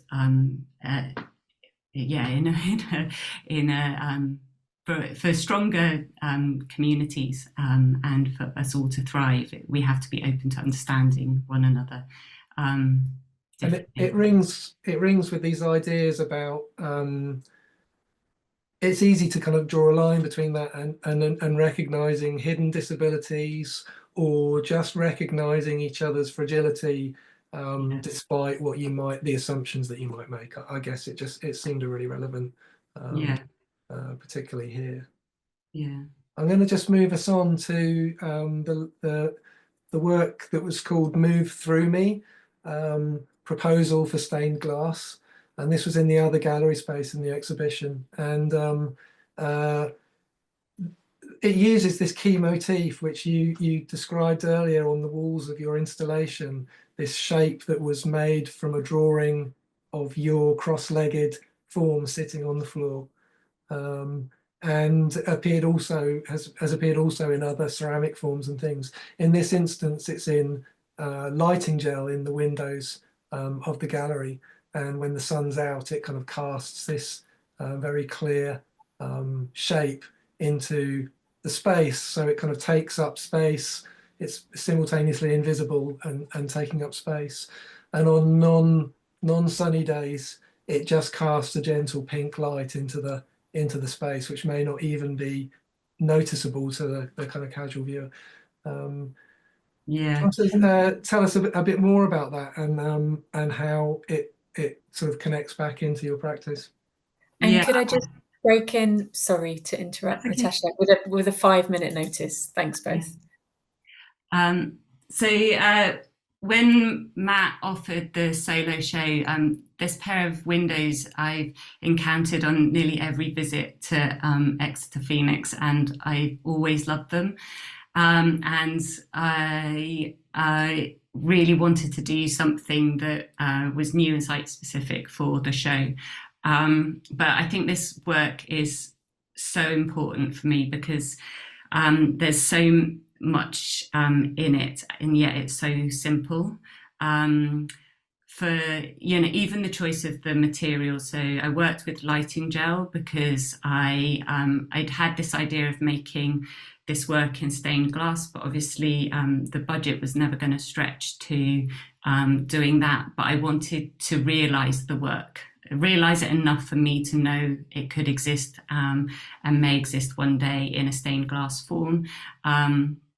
But the way that it changes a space and flips between being really strong on the floor and sweeping across the floor and interrupting other artworks, to being present and changing the lighting of the room, which is most telling. If you were to take photographs of that room every single day, you would see that they were all slightly different. But also on a not bright day, you also can look through them really easily. So this continually like looking through or looking at something, like seeing it or not seeing it, for it to be in a space and not be in a space. These for me all talk to like all my ideas and feelings of a lived experience of being autistic, but also caring for autistic children. And that shape was the very first shape that I or drawing that I made when I was coming back to my practice on a residency in about 2017. I spent my time with the kids at home, not really making. I'd even had a career change at one point and had taught toddlers to play tennis and learn about the neuroscience of learning when my kids were really little. And so when I came back into my practice, I just had scraps of materials and myself, and I drew around myself one day, and this motif has followed me everywhere. But really, literally, it's talking to being sat on the floor and that experience of being spoken over whilst paying really close attention to what my children were doing and providing them with support. And that being spoken over extended beyond sitting on the floor. If my husband and I went to spaces and we were introduced and people asked what I did and then asked what he did, I was very often cut out of the conversation. So I remember I went through a period of trying to ask people what they were interested in instead of what they did, because I was so fed up of being ignored. And yeah, this sort of that we often have like deep knowledge about things we're interested in that are completely separate to what we label ourselves as in a work capacity. And I think that it's another layer of neurodivergence potentially. So I know we're sort of running in towards the final moments of this. One of the things I think it flagged up this piece.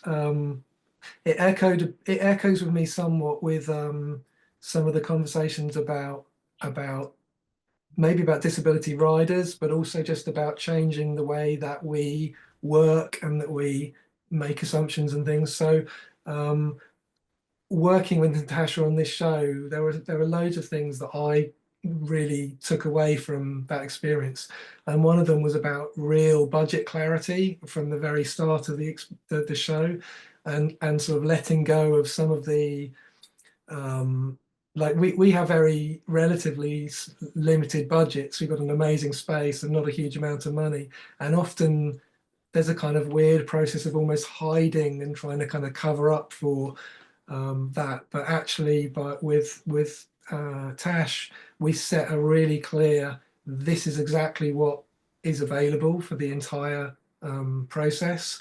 These are the kind of fixed costs that I have that will be involved. And that meant that Natasha could be really, really clear about what was possible to achieve. And for example, this piece, it was possible to achieve this by not realizing the dream of a stained glass window or even using perspex, but by going, how can we still make something that works and is valuable, and in its title sort of lets you know that this isn't the kind of ideal version. And then also she mentioned earlier about regular check-ins and actually being really, really careful about this. This is what she needed, but realizing how helpful it was for us both to regularly check in the run-up, take our time, and I think there were many other things as well, which I'm sure I could go on to talk about. Also, I just want to very, very quickly say that she had a brilliant sense of thinking about what the audience's experience of coming to her exhibition in our space was, and really made me think and us think or rethink in our organisation what that might mean, and how we might take those ideas forward. Thanks very much, Matt. Okay. Thanks, Natasha. So we do have some time now for questions for any that are appearing in the chat.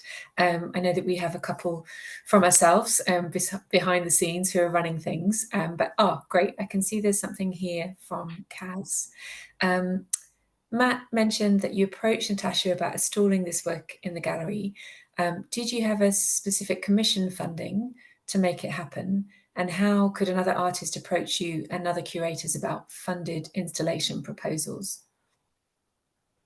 Right. So the film that we started talking about, which was Mum Mum, was a commission which isn't necessarily tied to a physical exhibition, and in fact that was a previous year or two before that piece was commissioned.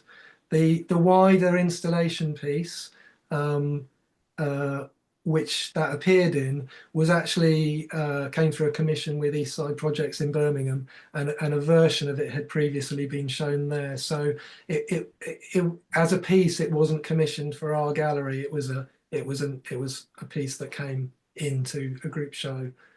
Yeah, that was something that it flipped through my very whirring brain earlier, of thinking about or explaining that most of my work has been achieved through open calls.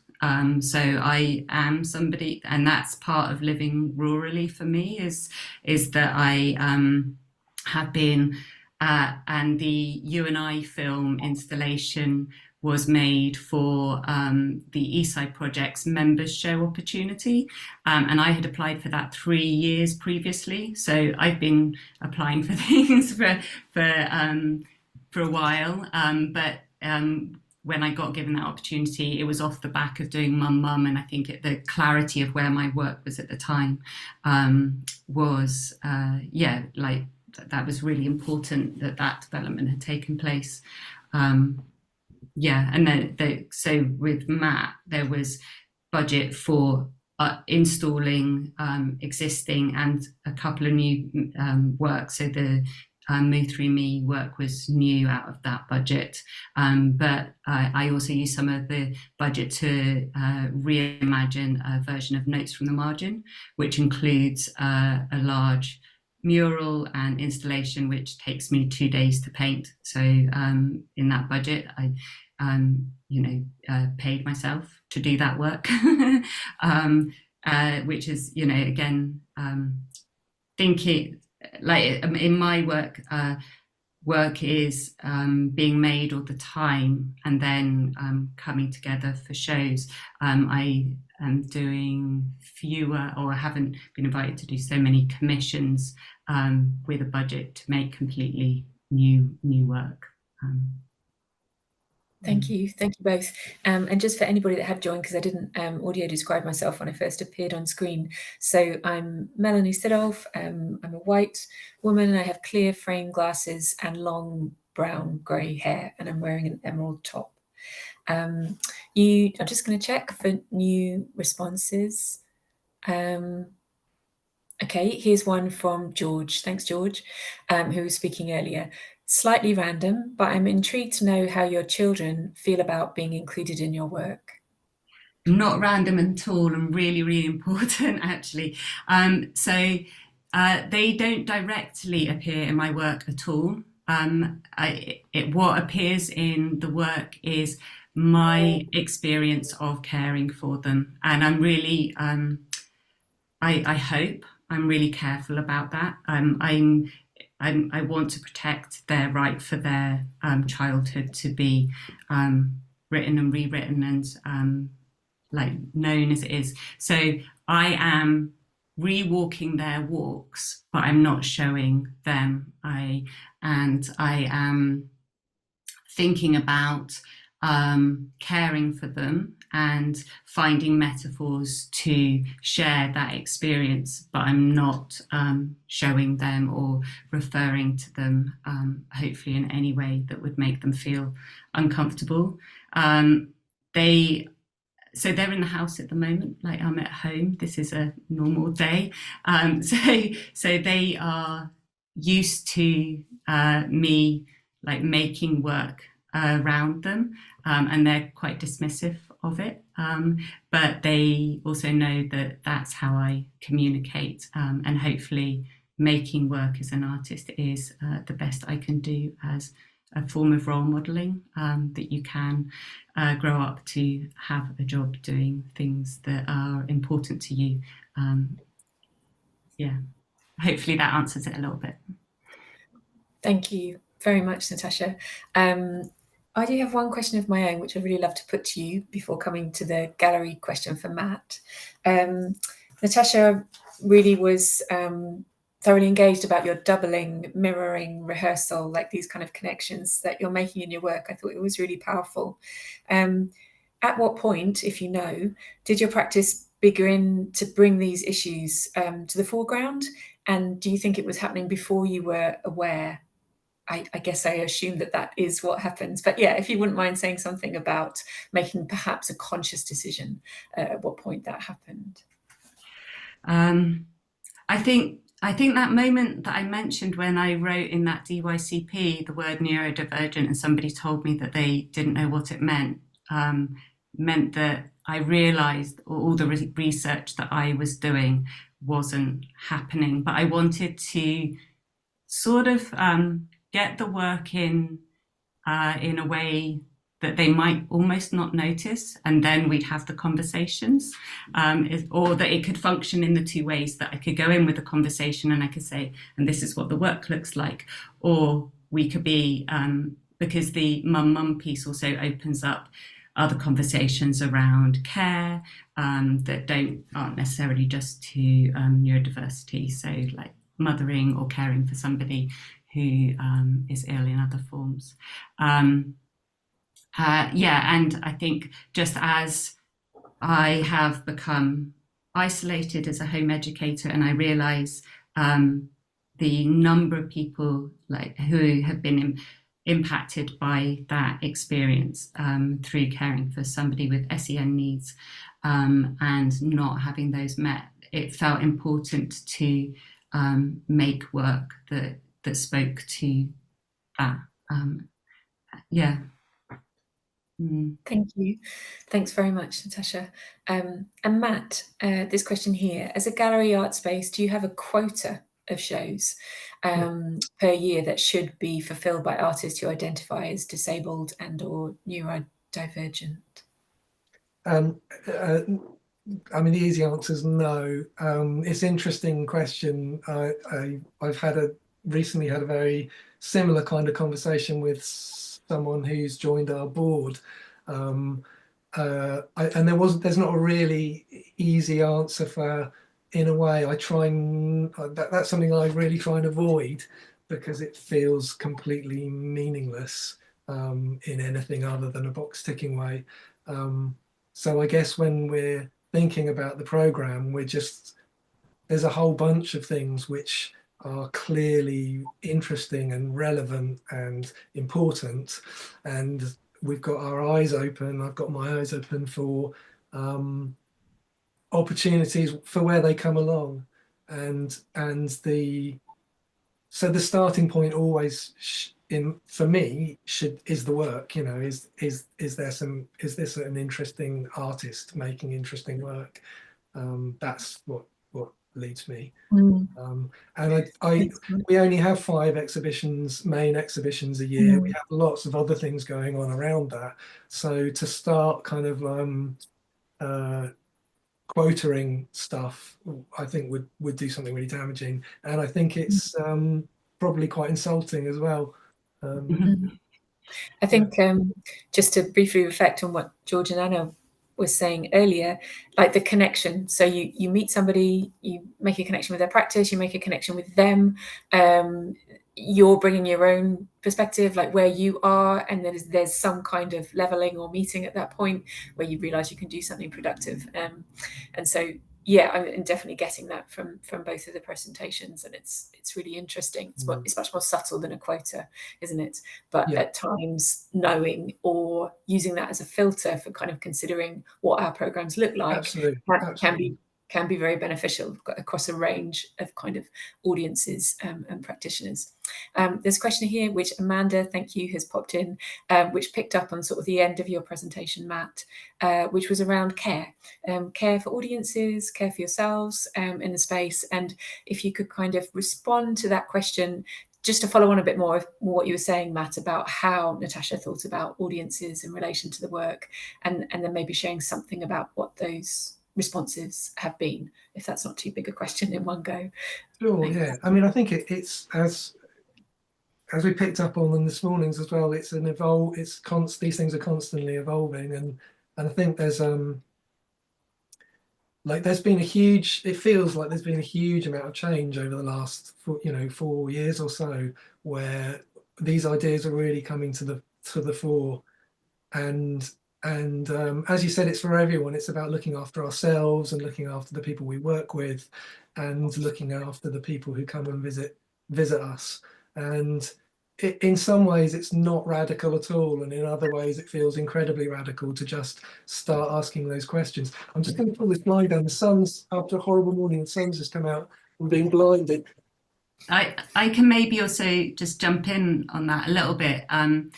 One of the things that I asked when I first made You and I for Birmingham was that I asked the gallery that rather than, well, in addition to their SEN days that they were doing, where things could be, the volumes of things could be manipulated, I asked that if anybody came in and asked for my show to have its volume turned down or up, or for the lighting to be changed, that the gallery could respond to that visitor's request, rather than assuming that the visitor who'd already made the effort of coming, which could have potentially been quite a difficult effort and journey for them in the first place, would then be confronted with something that couldn't shift, when ultimately the spaces can shift and we can be responsive, and that's a form of care, and that's a form of understanding one another, and that has a ripple effect.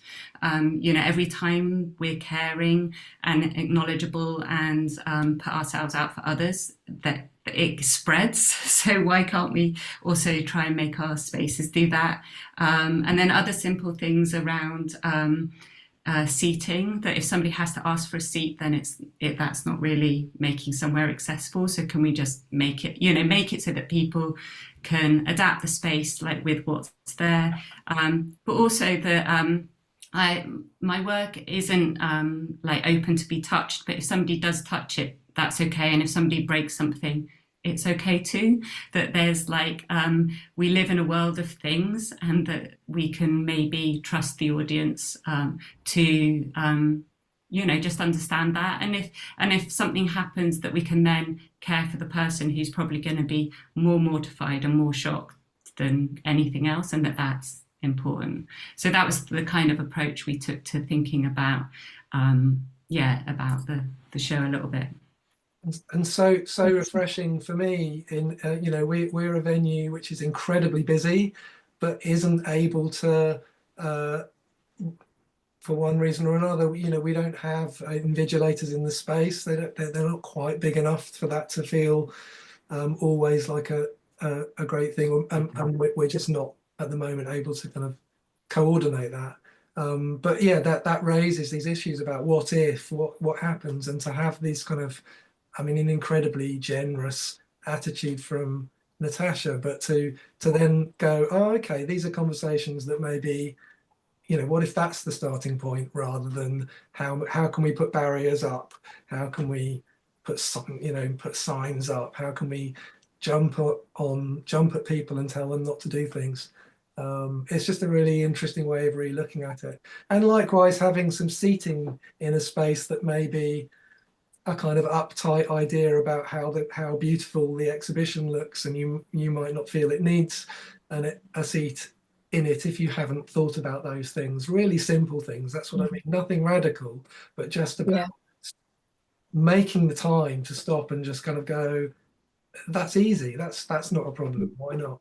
I think it's really interesting, and I do also think sometimes those things are radical.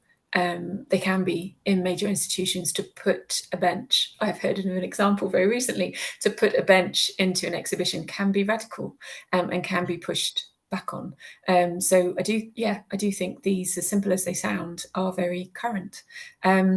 What I'd like to do, if that's okay, so we have another 10 minutes yet where we can all be kind of conversing together or responding to questions. And Hannah, thank you, Visual Arts Southwest, looking after us all behind the scenes, has said, thank you both. Not a fully formed question, but you've mentioned living and working rurally.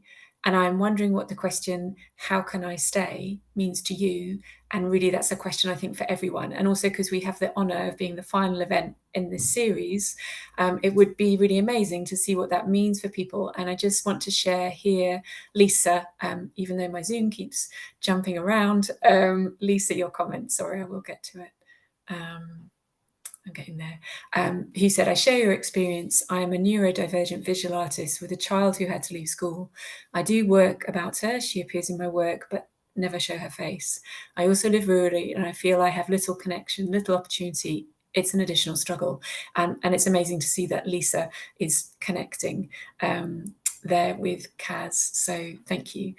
So that's the question. How do I stay?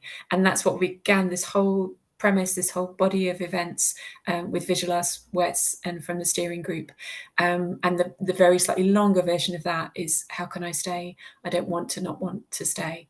Like, there are conflicting issues, there are difficulties, but I want to stay. So if anybody is happy to kind of put into the chat their kind of either responses to the difficulty of this or to the positives around this, and I can read them out. We haven't discussed this, but also if people would just like to say theirs and unmute themselves, then we could do that too in these final stages, if that sounds okay, Amanda. Can I jump in with a how can I stay? One of the things that I did was use my kitchen table to run a thing called Death Club, which was a monthly get-together for a group of women during 2019. So this was when my kids were still struggling at school. I was struggling to support them, and I wanted to think about what it is to live. And by putting together a death club, it seemed the best way to question what life's all about.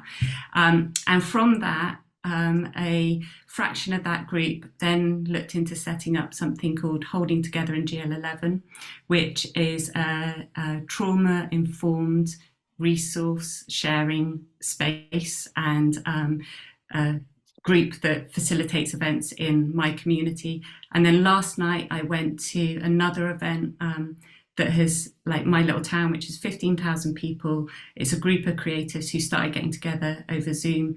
And we were talking about like the really radical things that we could do through a creative outlook to support the community. And I think that unless I had embarked on those activities of engaging directly with people I didn't know and starting some long conversations, so that year of meeting those women in my kitchen table and spending time to get to know them, I wouldn't probably have been in that space last night. And it was really exciting to realise how many brilliant people are doing very similar work to me that maybe has a slightly different outcome, but actually how we could join forces and do more. And actually maybe there's potential in this small town that doesn't have any cultural facilities. There's no gallery here. There's about 6 barbers, but no gallery. I think that thing of connecting with people around and starting to share stories, that's how we can stay, but then we can also connect outwards from that. And I think things, I mean, things like this, but networking in the nicest possible use of that word is just so valuable and important. And I mean, Natasha talked about applying for open calls for things, whether that's commissions or exhibitions. I've always been really aware that that's a really valuable route for artists to connect with each other and with curators and programmers, that doesn't rely on being in some, you know, cool metropolitan centre where everybody physically meets at private views, or you might imagine that that's how it works, and physically kind of have these relationships. It's a ways to share, and it particularly seems to benefit connections across different regions that aren't metropolitan centres as well. I know in Devon and Cornwall there's a membership group camp which are doing amazing things, setting up both as kind of a larger opportunity and networking thing, but they have smaller kin groups of either based on location or based on specific interests, and those are great ways. I don't underestimate how hard it is for some people to kind of make that step to kind of reach out to, but I think those are, you know, I think the southwest region where we're talking about a lot today has got some amazing people doing amazing things, and it's becoming stronger and stronger all of the time. Though those people are geographically split from each other, and just really kind of celebrating that, I guess, as to give each other visibility and support is really important. Amazing. Thank you, Matt. And as you're saying that, I'm recognizing like the amount of years that I've known you and will have sat next to you or beside you in different versions of like going for an interview, probably for the moving arts thing, being involved in the Exeter Phoenix, amazing open and all those kind of things, and then working on this across other roles. And I think that kind of crossing over of hats and roles and that kind of things happens so much here, and we're sort of in and out of our lives in different ways, and it's actually really positive. I wanted to say just a couple of things and then I can bring in Joe's message here. So just to say that this kind of how can I stay, which was really like a kind of locational question. How can I stay in this area? Then also, I think with the two presentations that we've had today has also been, how can I even stay in the gallery? How do my feelings, my experiences, my anxiety, my, particular requirements, how are they addressed? How can I even stay in this room? So I think that's been a wonderful, like super focused thought around a kind of practice of care. And Amanda, sorry, let me bring you in before I go to Joe's comments. Thanks. Thanks so much, Mel, and thank you to everyone who's speaking. I just want to add on to that, how can I stay, and add included. And I want to hand over to Anna and George to answer that question if possible. So it'd be, how can I stay? And my little add-on is included. And I'll go to Anna first because I know you've had your hand up. Thanks, Mel. I just want to apologise for my dog accessory. He's decided he wants to be centre stage. So for anyone who is partially sighted, can't see or blind, I have a giant little black dog on my lap with a red harness, and he's called Ted. And he's giving me some grounding and comfort. So he's doing a good job. So the question is, how can I stay? I think there's a few key elements of like core advice that I want to share, and that is be unapologetically yourself. So it takes courage to be different, and for others to know that you are different, and to make yourself vulnerable, I think, to criticism, judgment, a fear of inadequacy, of not being smart enough, of not being strong enough, of not being capable, of not being able to, handle what others can handle. And sorry, I was just reading the chat. And I think what is important is to, especially in the arts, we need to stop assuming that it's this really solid, really kind of highly academic, unachievable, we need to stop putting it on a pedestal. It's very fragile, and it can cope with us being fragile too. And I think I don't know. I just think I think it's time for more people who have the confidence, and I hold myself accountable in that scenario. If I'm in that position and I'm working in this way and I'm in the arts and I'm doing this, you know, it's time for me to show that resilience and that ability to be rural and still relevant. And hope that will encourage others to behave the same way and be unapologetically themselves, and hopefully be understood and embraced by others. And if not, have allies within their arsenal.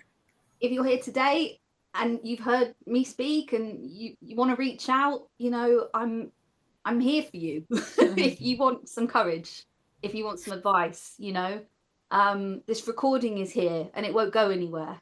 It's going to stay as a resource. Refer to it, and put your health first as a priority. Amazing. I don't know. I can't thank everyone enough for today. I feel like it might now be time to hand over to Hannah to do our kind of rounding up. But I did promise that I would read out Joe's. So if that's okay, Amanda, Hannah, I'm just going to bring this to the fore. Sorry, my screen does keep jumping. So Joe, I've set up a strand of my practice called Ruva Arts in North Yorkshire, bringing together creatives in rural space with lots of care, safe spaces, walking and talking in rural space and feeling supported together. Yes, I do worry about that question, especially how hard it is to financially carry on living in this rural space. But I have found my outside of arts job helps me as it's farm work. It allows me quiet time. It's hard, but much of the things needed, like networking, puts too much of a strain on me mentally. So doing a job that is different enables me to recover from those. That's brilliant. Thanks so much for sharing, Joe. That's so important. And there are more coming in here, and that's amazing. And I feel like I won't now read everything out, but thank you for sharing, and I hope everyone can see that. But I'll hand over to Hannah, because I think you've important things to be doing for us at the end. Thank you, everyone. Thanks, Mel. Not a big summary from me, but just to again say thank you so much to Amanda and Mel, who've put in so much work to make this event happen. To our speakers, Anna, George, Natasha and Matt, for their brilliant presentations that have been so inspiring, and this excellent event. We really appreciate your time and your energy and your care. And thank you to everyone being in the room with us in this digital space. And we really hugely value your time and committing space and energy to be here and to listen. So just to reiterate that at the start of the event, I mentioned that we're creating a video of this seminar. So the best way to hear about that when it's published is to sign up to our newsletter, which seems like a kind of manipulative way of making you sign up for our newsletter, but it's the place that we will always share information first. So we put a monthly newsletter out at the start of each month that Lucy and I write together. And that's the place that we announce opportunities and we share pieces of publishing and so on. So you can sign up to our newsletter if you've not already if you go to the landing page of Visual Arts Southwest, there should be, I think it's a yellow box in the middle of the screen, like midway down, that has a kind of prompt to sign up to the newsletter. Please also follow us on social media, on Instagram, which is Visual Arts with an S and then SW. We're a tiny team. Lucy, myself and Jazz making up one full-time member of staff between us, and Jazz works 1 day a week managing our comms. And so again, we have a limited resource to share information with you, but the website and Instagram is a really great way of staying in touch with what's happening across the whole region. We are committed to this conversation around how we stay and conversations around rurality, be patient with us as we try to pull more resources in through fundraising to continue these conversations.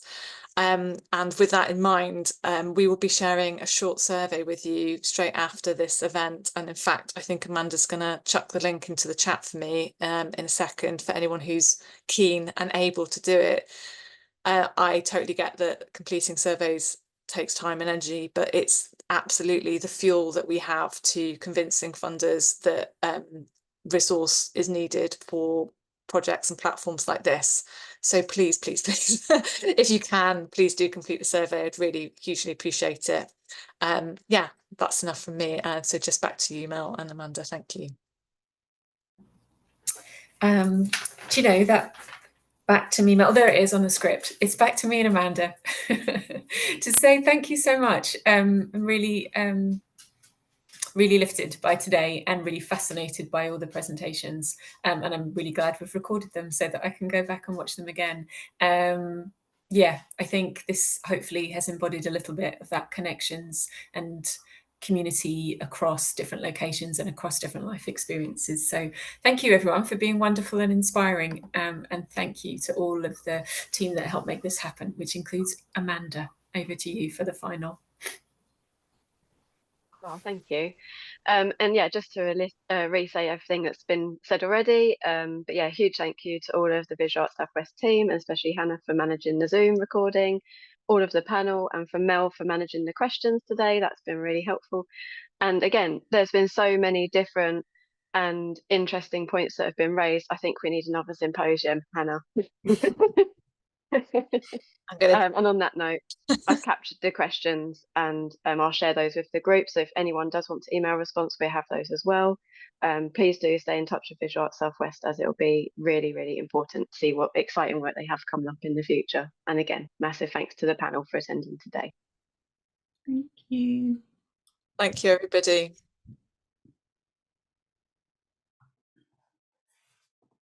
And the panel just down for 5 minutes after, please.